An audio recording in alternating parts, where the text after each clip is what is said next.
Hello, everyone. Thank you. Welcome, everyone. Thank you. Happy whatever day it is, Thursday. It all seems to be running together, sitting at home. Hopefully, for the rest of you who are not in Victoria, you've probably been out and about enjoying yourselves, enjoying the spring. For those of you in Victoria, hopefully for not much longer, will we be living in lockdown. We'll be seeing some changes, and the daily number watch that we all sit and watch is, as we all know, getting better and better.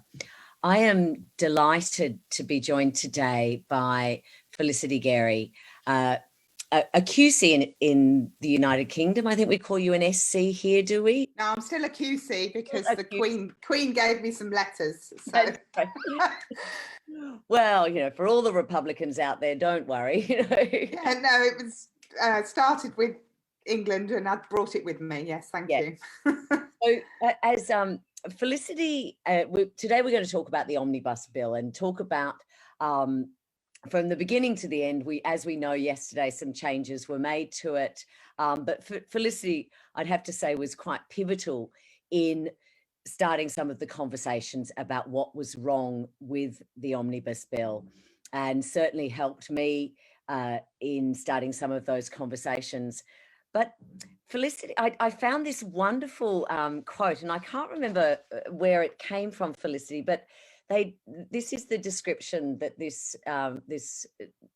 somebody gave Felicity. Felicity thinks outside the box and is not afraid to push the envelope.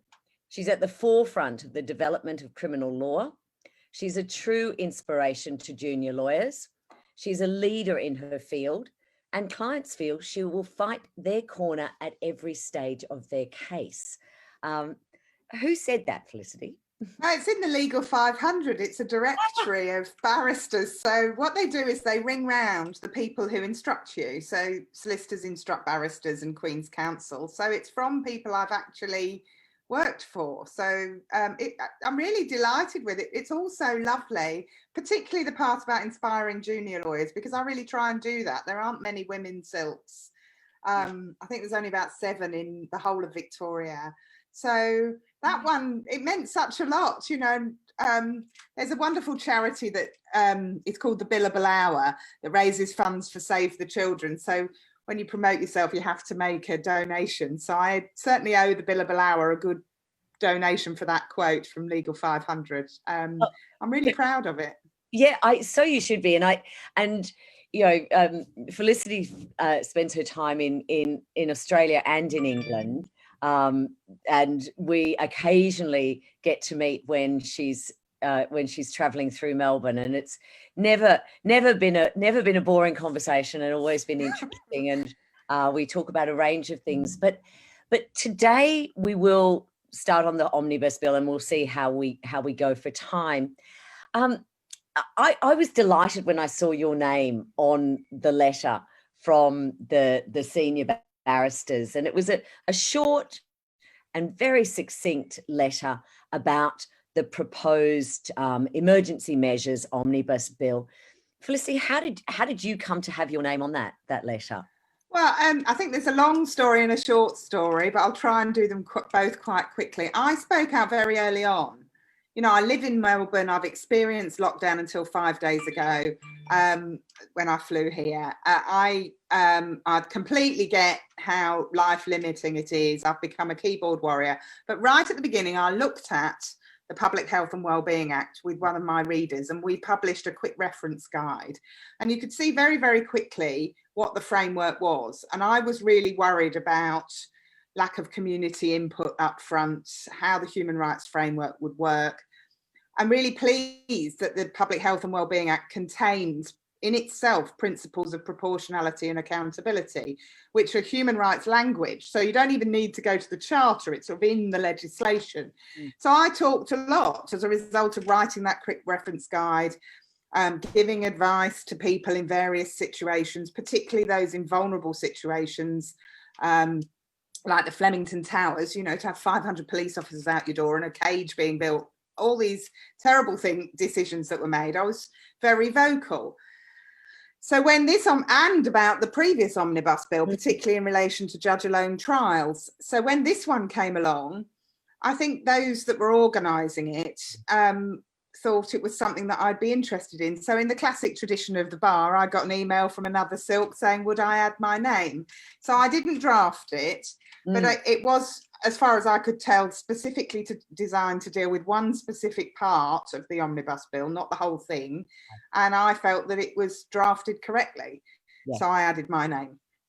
And that was really around the preventative detention powers that were going to be given to authorised officers. And as many people would know, there are authorised officers under the Health and Wellbeing Act, and they do have some quite extraordinary powers under that Act. But this was to extend some of those powers to people who could be appointed by the Chief Health Officer or his delegate, and they could be from any walk of life, really. There was no real limits to who could be given those powers. And there was no, in the legislation, there really wasn't any outline of what sort of training they would undertake or how they would be fit for that purpose of being able to detain their neighbours or their, you know, or their fellow citizens. When you look at just before we talk a little bit more about what happened, when you look at our Health and Wellbeing Act, you mentioned that it does have that proportionality to it. Do you think that it is, how does it compare to other similar pieces of legislation that you've seen? Look, the UK coronavirus legislation is very similar. Essentially, what Parliament's vote on is to have these very coercive emergency powers in an emergency. So once an emergency is declared, the state can do extraordinarily restrictive things.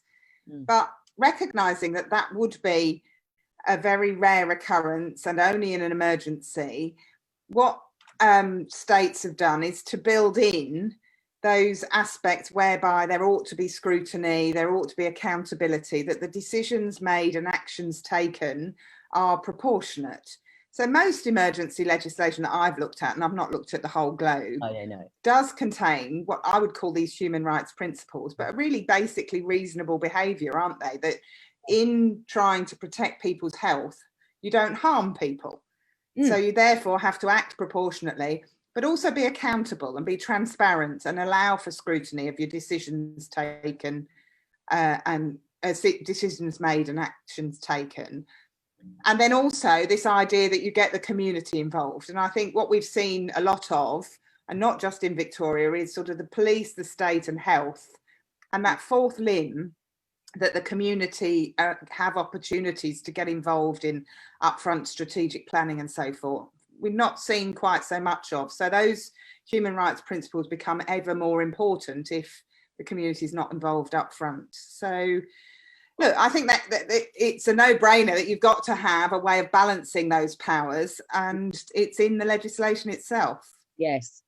And I wonder, and I was wondering about this today, that, you know, when we call states of emergency in the past, it's been for a bushfire, or it's been for something that's quite specific to a locale and short and sharp. And for COVID, this has been sort of a whole of state approach. And it's I don't, you know, I think no one probably, when the Health and Wellbeing Act was first written, there was probably not the anticipation that it would be used in the way that it has been required in 2020. Yeah, I'm not sure about that. I've followed the Global Virus Network for years, and there's a lot of knowledge out there about dangerous viruses and so forth. You only have to think of rabbits in Australia. You know, they developed a virus on an island that leaked to Australia and killed 60% of 10 billion rabbits. So viruses are terrible things. So I suspect some people did think about emergency powers in a pandemic. And I get that it was really, really hard. And the issue in Victoria really is this effort for eradication. We very early on, the medical advice was, hang on, this herd immunity thing's not going to work. You'll just kill a load of people. Let's go for eradication in the same way as New Zealand. And we could debate that for a very long time. I happen to think it was the right approach to take. If the medics are telling you that's the best thing to do it. Yeah. So, but don't do it in a way that harms people. And along the way, you get bad decisions and noisy people like me shouting about them. So, and the same is true of the omnibus bill. There are bits in there that are quite useful, but some bits, and the one you were talking about, that really raise the hairs on the back of my neck, you know. So I don't know if you want me to talk about that now, but well, yes, I content, do. yeah. I think because we might actually, I think we'll have time to talk about some of those positive aspects of the bill. And prior to coming on, we were talking about sort of the things the good things we've learned from COVID and some of the positives that have come out of this. But now that you've seen that the government issued amendments to the legislation, to the bill yesterday, they'll be incorporated when we debate it next week. Do you think have those amendments, I think, fixed some of the? Do you think they fixed the issues that you and some of your colleagues raised? Yeah, I think pretty much. I think it's really important to say, I don't, just because two provisions in the bill are wrong, in my opinion, doesn't mean the whole bill is wrong. There are some other parts of it that I'm concerned about, but the one that you've raised, which is the appointment of deputies, you know, it's a bit like the Wild West. Here you go, wear a badge, off you go. I found it quite remarkable. And you've only got to really think about the Stanley Milgram experiments, where they gave volunteers from the public positions of corrections officers and prisoners, and it fell apart really quickly. The people were really draconian, the prisoners suffered, and they had to stop the experiment. Now, I'm not saying that would have happened, but we do know that psychologically people can react very badly in positions of authority, and not having training and oversight in the way that we would prefer was a real concern. So the idea that you can appoint someone on your own decision without that sort of level of scrutiny and organisation, I took the view was wrong. And also the idea that you could detain people on a likelihood of what they might do was the area that we wrote the letter about particularly, and the one that really bothered me, because I think the best example I can give, given that we're on Facebook, is imagine you're sitting at home, you've been diagnosed positive, and you say something on Facebook like, I wish I was outside, or I hate the lockdown, or get rid of the omnibus bill. Would someone form the opinion that it's likely that you're going to break your quarantine, in which case can they burst into your house and arrest you and detain you? So it was an extraordinary suggestion, and very odd in many ways, to want to risk the criminalisation and detention of ordinary people who are not very well. So those were the reasons why I signed the letter, and I'm very pleased that those provisions have gone or altered. I still have concerns about one or two other bits, but the remainder of the omnibus bill is really quite boring. It's about what courts can do online and in relation to listings, and family courts to accommodate online process. It's really quite ordinary at the tail end of a very long period of restriction. And I mean tail end. I wonder whether the sunset clause is a bit long, 6 months, but you know, you could debate that for a very long time as well. Yes, and it probably, you know, I in drafting it, I suspect they looked at because Victoria, unlike other states, actually has a limit on states of emergency without having to go to the Parliament and initiate another amendment into initiate new state of emergency legislation. I suspect the date is quite similar to the end of the state of emergency period. Yes, I give it. That's what we seem to be being told, isn't it? We're doing really well. The numbers are down. Last ditch attempt to clear this thing, and that'll be the end of it. If we all do our bit, that'll be the end of it. That's the message that we're getting. I do hope it's true. And I do hope when I fly back and I've done my quarantine that everybody will be out and liberated. But it sounds to me from the medical advice that there is this sort of don't spoil the very last bit. It's the hardest part, but that seems to be the medical advice. Well, I mean, I noted last weekend, I mean, Queensland just reissued their declaration of a state of emergency.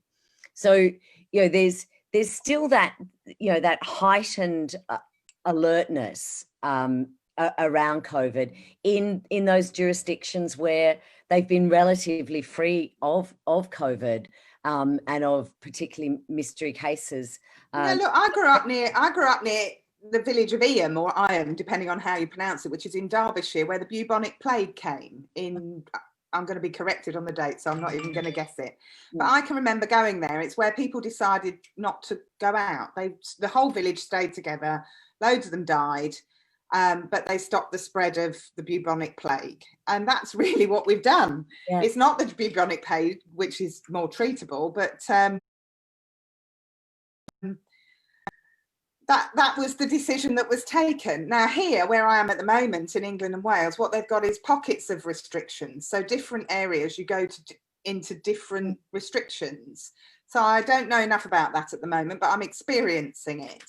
Yes. But it doesn't necessarily mean the numbers are anywhere near as low as Victoria. But with a small country with 60 million people in, different decisions have to be taken.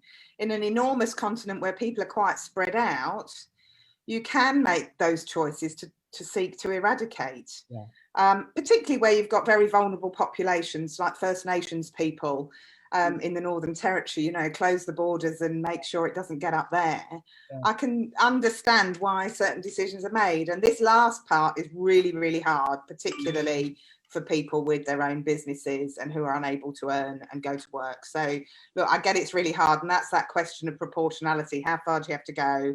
At what point can people associate? How much? What should the directions be?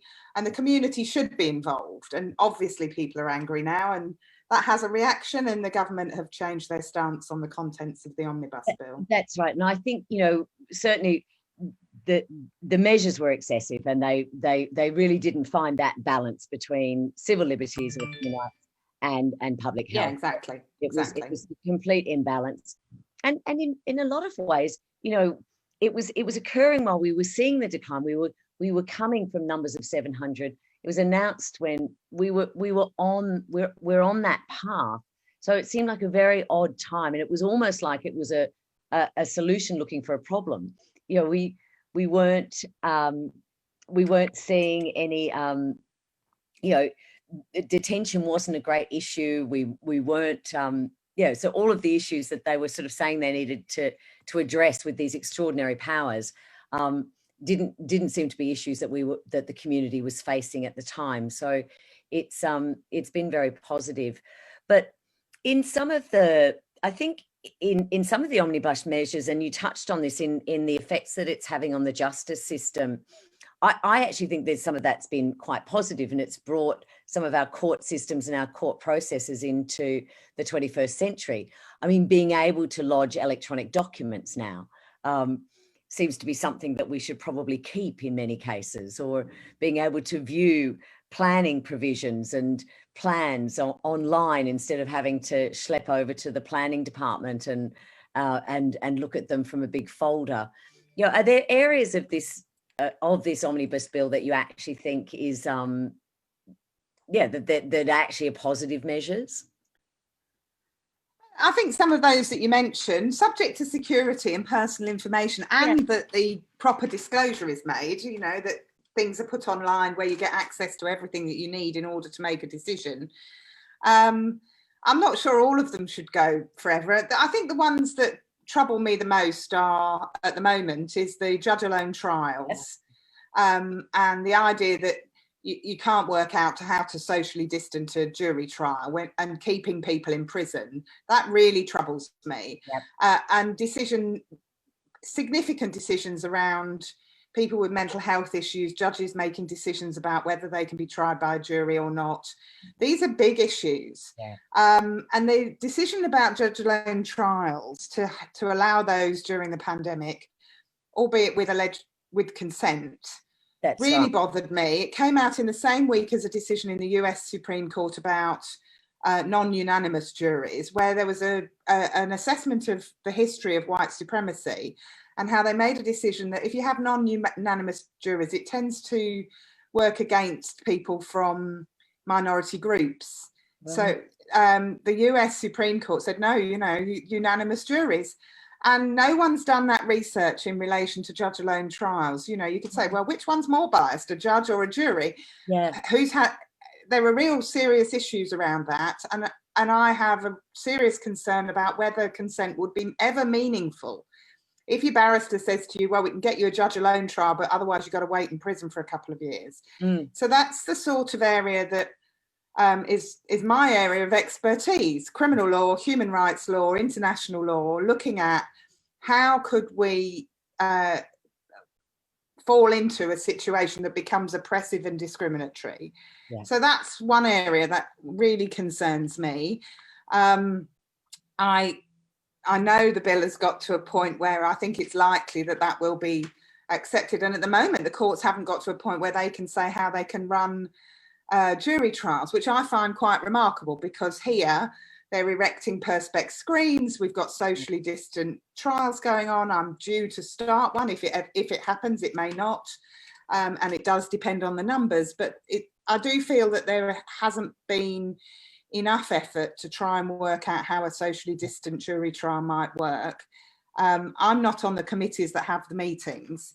Yeah. But, look, I understand that work is happening in the background, but you're right. It should be happening faster, and also it should be communicated that we are working on this. As we know, judge only is it's only by consent. However, if you're stuck in jail and you're told, I think there should be an evaluation of it all, you see, and that's what scrutiny and transparency and accountability is about. I haven't seen enough material issued by the government that says, well, here's what we relied on, here's the accountability. The example I give quite often is the infringement notice situation. In England and Wales, the Crown Prosecution Service, which is the equivalent of the DPP, decided to review every charge under the coronavirus legislation. And there's more than one piece of legislation, but just to keep it simple, under one of them, 100% of the charges were unlawful. The police had made 100% mistakes. And but it's in a rush. Police don't understand what they're supposed to be doing. It's a pandemic.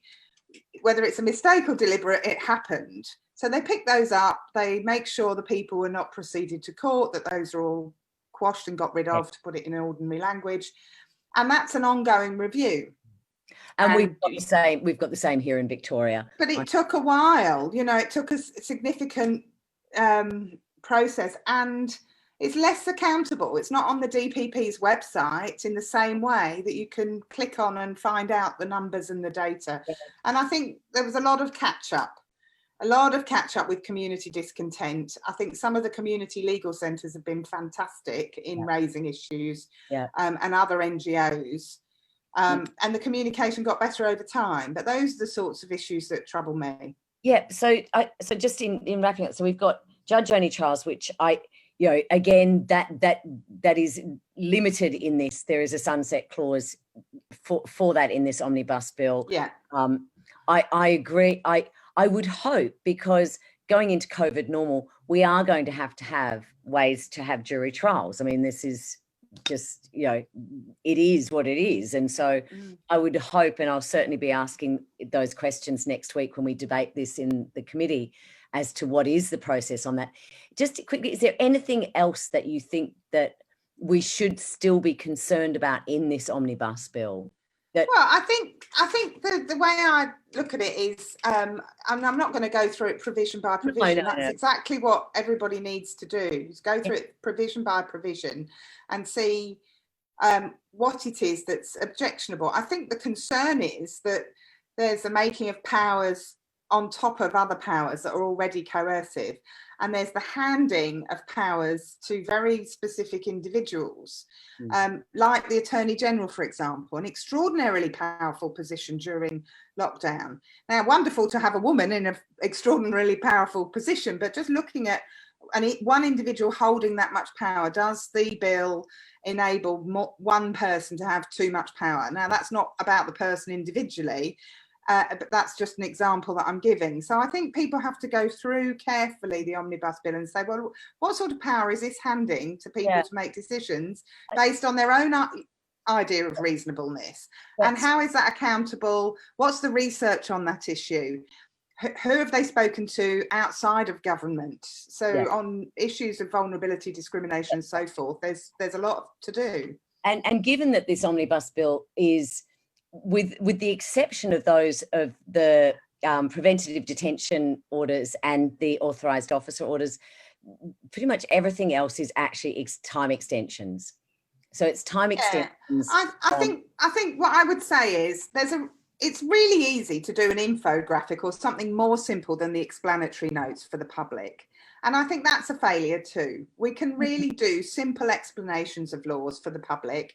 And where you haven't got parliamentary debate and scrutiny in the usual way, where people have the opportunity to dial in and watch, listen to the political commentary, read articles and engage, I actually think you have to be a bit more modern about it and say, here's a simple explanation. And it's entirely possible to do those modern, simple, easy read things. I said to Justice French years ago, why not issue an easy read judgment from the High Court? It would be fantastic to do so. And it's sort of coming along now. Judges are getting the hang of doing an easy read. I think Parliament's got to do the same, and visual infographics that don't necessarily come from NGOs, actually government saying we're going to explain this in a very simple way. So plain English legislation and bills would be great. I mean, I must say, I got a letter from the Law Institute of Victoria this morning, who, having gone through the bill, given the amendments, that they're saying that they're actually satisfied with the legislation, with the bill as it stands, albeit that it is a temporary. A lot of it is temporary measures. We need to wrap up, I'm told. Yeah, we're told to wrap up. All right, well, we could talk forever. It's good to chat to you. I'm missing home. Melbourne is my home. So it's been lovely to dial in. I think if the Law Institute of Victoria have been through it with a fine-tooth comb, there must be a way of summarising what they've done to assist people to understand where this is just admin and where this is substantial changes to give people power or to create risks for the public. And if that can be done, and I imagine it can be done very quickly, that would be helpful for people. I must say, we actually did this. We did a good, bad and ugly table but it was just for our office. So I'll try We'll try to pick it up and share it. We've had to, just given the amendments that we had only yesterday, that actually got rid of a lot of the ugly. So we were... and I think there's what could be ugly, that you can add to that, what could be ugly in the future, where we don't have the research, but we're just doing our best. I think there are ways to explain to people and to enable people to pick up where there is a cause of action and to be able to take that action and have access to justice when they're badly affected. And if that's my little contribution, make it simple. Don't do things that put people at risk. Then I've enjoyed this conversation. Thank you. I appreciate it. Keep it simple and don't put people at risk. It's a bit of a no-brainer. Yeah, we should be measuring our legislation by. Felicity, thank you so much for joining us today. Thank you for all the work that you're doing. I look forward to talking to you again about sex work, about modern day slavery, about all of the other areas that you do so much work in. Yeah, happy to do that another time. Thank you. Thank you very much. Bye-bye.